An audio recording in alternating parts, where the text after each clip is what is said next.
Assalamu alaikum wa rahmatullahi wa barakatuh. I am Muhammad Ramjan Hussain, Arabic teacher of Siratul Mustaqim Islamic Academy, Jilturi, Faridpur. So, how are you all, my students, in today? I hope you are all well in today by the grace of Almighty Allah.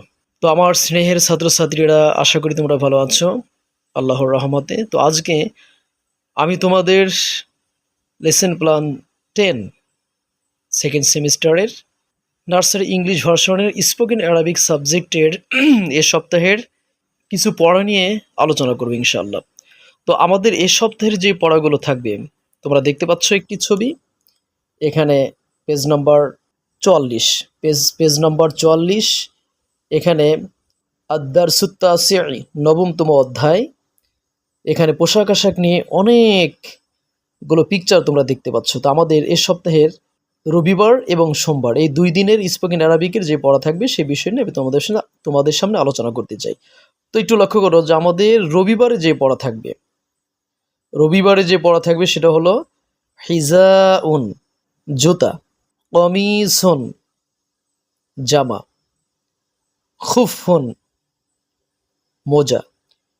এই 3টি আরবি শব্দের বাংলা অর্থ সহ তোমাদের মুখস্থ করতে হবে। এটি রবিবারের পড়া। এবং সোমবার দিন যে পড়াটা থাকবে তা হলো তোমার রিদাউন, চাদর; বুরকাউন, বোরকা; এবং মি'তাফুন, কোটি। এই 3টি আরবি শব্দের বাংলা অর্থ সহ তোমাদের মুখস্থ করতে হবে। এবং এই যে রবিবার এবং সোমবার এই 2 দিনের যে পড়াগুলো তোমাদের সামনে আজকে আলোচিত হলো, আশা করি তোমরা ভিডিও চিত্রের মাধ্যমে তোমাদের এই সপ্তাহের লেসন প্ল্যান 10-এর সেকেন্ড সেমিস্টারের স্পোকেন অ্যারাবিকের নার্সারি ইংলিশ ভার্সনের এই সপ্তাহের পড়াগুলো অবশ্যই বুঝতে পেরেছো। তো আজকের মতো এখানে শেষ করছি। সকলে ভালো থেকো ইনশাল্লাহ। আসসালামু আলাইকুম রহমতুল্লাহ।